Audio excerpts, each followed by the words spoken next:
As I've told you before, my deepest condolences to you and yours for the loss of your son. I can't imagine the pain, but I think it's very admirable what you're doing to try to bring attention to this important issue. Well, thank you, and thank you for having me on your show. So the Republican health care plan would end the Obamacare requirement that addiction services be covered under Medicaid in the 31 states that expanded Medicaid.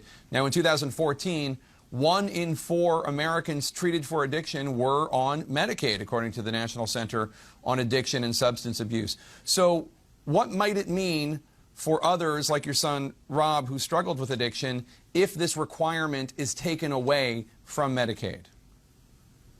Well, I'm going to tell you, it takes away the only hope these kids and these young adults have. It takes away the hope that the only lifeline that they had to get off this drug. We were supposed to add to the services that are currently available, and what's happened is we're taking away what we were supposed to add to. This whole thing is just topsy-turvy and backwards, and it's a tragedy that they're even considering trying to put this thing through. So let me ask you, you say that your trust in President Trump is gone, but you were a big supporter of his. We saw you at rally after rally. Is there anything President Trump can do to restore the trust? Is there something he can do to help fight opioid abuse that might bring you back?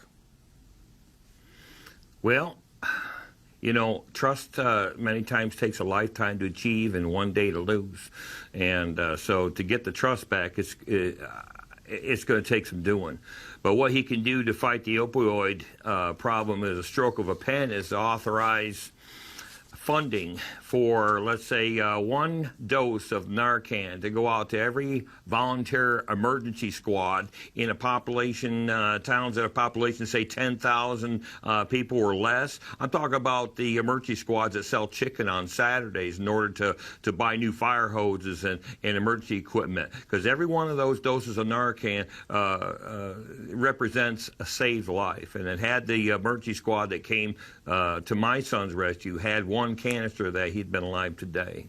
Did you ever get to meet with President Trump, and what would you say to him if he happens to be watching right now? I've never met him personally to sit down over coffee or tea, but he did shake my hand on several occasions at different rallies. The one most memorable was the January 15th rally in Urbandale, Iowa, where I had asked him a question pertaining to if he became president, what he would do to combat the ongoing heroin epidemic we find ourselves in.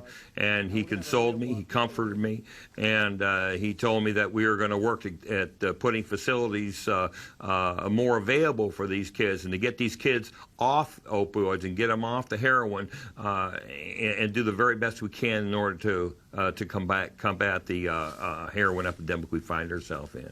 And lastly, Craig, I want to take a moment to honor the memory of your 24-year-old son, Rob. What do you want people to know about your son? We're showing his picture right now. What do you want people to know about him while they think about this health care bill and the changes in health care that Congress and the President are trying to bring? My son was a good man.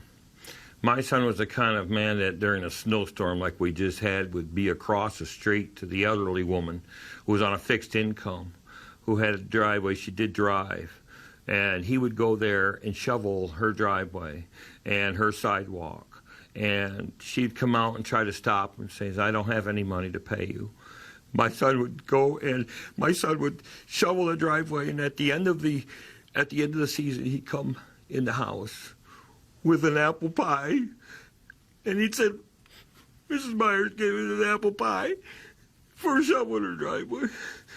That's what kind of man my son was. He was a man that did everything for everyone else and thought about nobody but someone else's troubles, even though he had troubles of his own. He's the kind of man that would borrow my truck, and if something normal would go, like a universal joint or something, he would fix it. He wouldn't leave it on the side of the road. He would fix it, and he'd have it towed, and he'd take care of it. My son was a good man. My son was a good man. He had a big heart, and he showed everybody his heart. And you're showing yours right now, Craig Moss. We thank you for your time, and good luck to you, sir. We're going to stay in touch with you. All right, thank you.